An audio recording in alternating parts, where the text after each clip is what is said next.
আসসালামু আলাইকুম ওয়া রাহমাতুল্লাহি ওয়া বারাকাতুহু। কেমন আছো সবাই? আশা করি সবাই ভালো আছো। আজকে আমি তোমাদের শিখাবো কিভাবে বাইনারি থেকে দশমিকে রূপান্তর করতে হয়। এটা আমি তোমাদের শিখাবো। গত পর্বে দশমিক থেকে কিভাবে বাইনারিতে, অক্টালে এবং হেক্সাডেসিমেলে রূপান্তর করে সে ভিডিওগুলো আমরা আপলোড দিয়েছি। তো এই ভিডিওতে থাকছে কিভাবে বাইনারি থেকে দশমিক সংখ্যায় রূপান্তর করে। তো আমরা বোর্ডের দিকে তাকালে লক্ষ্য করতে পারছি এখানে কিন্তু আমাদের বেস 2 ব্যবহার করা হয়েছে। অবশ্যই আমরা বেস সম্পর্কে জানি, যার বেস 2 সেটা বাইনারি সংখ্যা। বাইনারির দুইটা বেস হচ্ছে 0 1। তাহলে এই বাইনারি সংখ্যাকে দশমিক সংখ্যায় রূপান্তর করতে হবে। তো দশমিক সংখ্যায় রূপান্তর করতে হলে আমাদের একটা জিনিস মনে রাখতে হবে, দশমিক এর পূর্বে যে অঙ্কগুলো দেওয়া আছে এই অঙ্কগুলো প্রত্যেকটার সাথে বাইনারির বেস দ্বারা গুণ করতে হবে। যেহেতু বাইনারির বেস 2, এজন্য 2 দ্বারা গুণ করতে হবে, এবং দশমিকের পরেও যে সংখ্যাগুলো আছে তাকেও কিন্তু আমাদের 2 দ্বারা গুণ করতে হবে। তো চলো আমরা দেখি কিভাবে করা যায়। সমান প্রত্যেকটা বেজের অঙ্কের সাথে 1 গুণ 2 যোগ 0 গুণ 2 যোগ 1 গুণ 2 যোগ 1 গুণ 2 যোগ 0 গুণ 2 যোগ 1 গুণ 2। অর্থাৎ দশমিকের আগে যে সংখ্যাগুলো ছিল প্রত্যেকের সাথে 2 দ্বারা গুণ করা হয়েছে, এবং এরপরে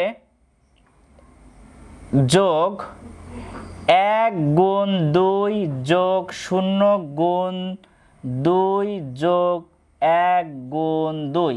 অর্থাৎ দশমিকের আগে বা পরে যে সংখ্যাগুলোই থাকুক না কেন, যেহেতু আমি বাইনারি থেকে দশমিকে রূপান্তর করতেছি, তার মানে বাইনারির বেস সংখ্যা দিয়ে অবশ্যই গুণ করতে হবে। তো আমাদের অবশ্যই গুণ শেষ। তাহলে আমাদের একটা জিনিস লক্ষ্য রাখতে হবে, দশমিকের পরে 3টা ঘর ছিল, 1 2 3, অর্থাৎ মনে রাখতে হবে এখানে দশমিক আছে।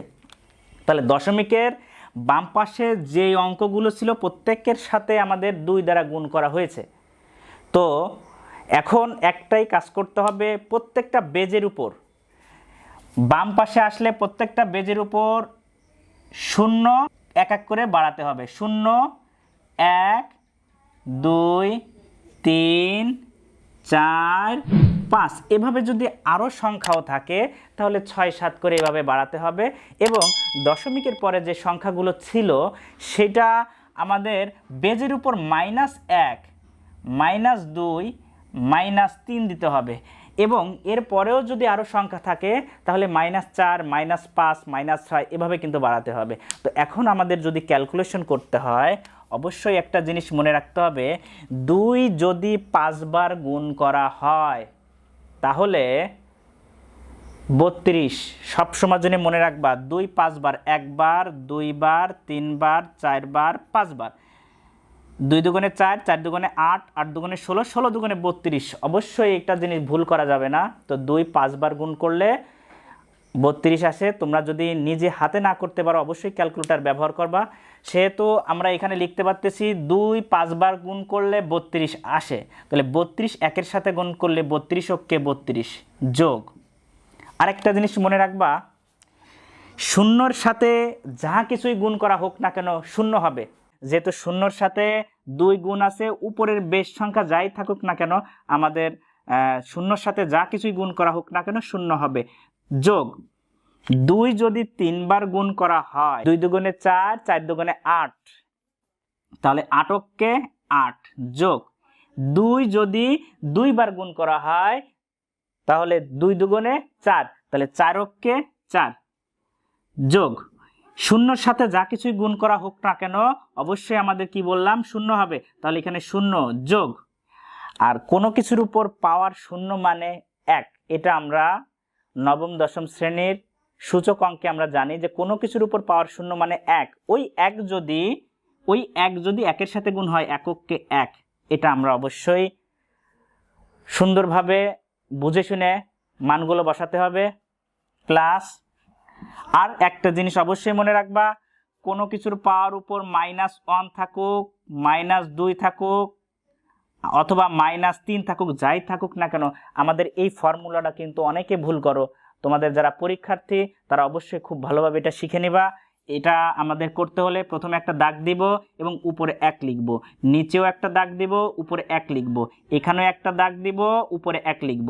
তো প্রত্যেকটার ব্যাপারে হচ্ছে উপরে 1 নিচে ফাঁকা রাখা হয়েছে, উপরে 1 নিচে ফাঁকা রাখা হয়েছে, উপরে 1 নিচে ফাঁকা রাখা হয়েছে। যখন 2 এর উপর ইনভার্স অন, যখন নিচে বসবে 2 এর উপর 1 আসবে, তার মানে 2 এর উপর 1 দিলেও হবে, না দিলেও হবে।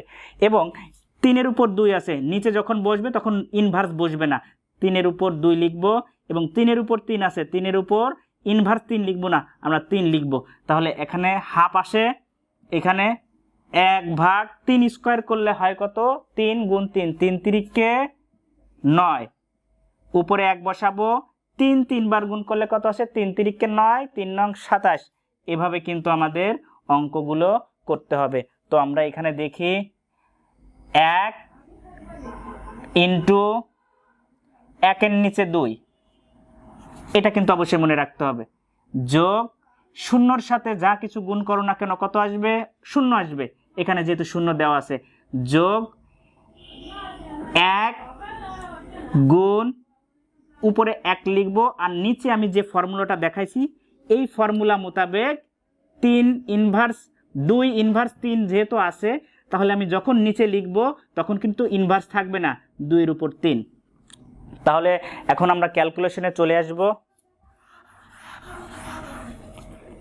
এটা ক্যালকুলেটরের সাহায্যে আমরা যখন যোগ করব, 32 আর 8 40, 40 আর 4 44, আর 1 45, তাহলে অবশ্যই আমরা এই 45টাকে লিখব, যোগ এই 1/2, ক্যালকুলেটরে এই এককে 1, তার মানে আমি এখানে 1 লিখলেও চলে, না লিখলেও চলে। 1/2 যখন আমরা ক্যালকুলেটরে দিব তখন কিন্তু 0.5 আসবে, যোগ এই এককে 1, 1/2 এর উপর 3, 2 3 বার গুণ করলে 8 হয়, তাহলে 1/8 দিব আমরা, 1/8, 0.125, তাহলে 0.125। ক্যালকুলেটর ব্যবহার করে যখন আমরা এই 3টা যোগ করব,